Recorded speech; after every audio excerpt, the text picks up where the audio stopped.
Hindi ka tinuruan ni Lord para matakot.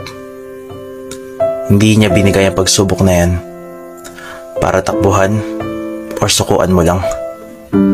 Magtiwala ka ng buong puso sa Panginoon at huwag manalig sa iyong sariling karunungan. May dahilan at plano ang Diyos kung bakit kanya nilagay sa pagsubok na yan. At tandaan mo, hindi ka nag-iisa. Sabi ng Diyos, ako isa sa iyo. Huwag kang matakot. Ako ang iyong Diyos.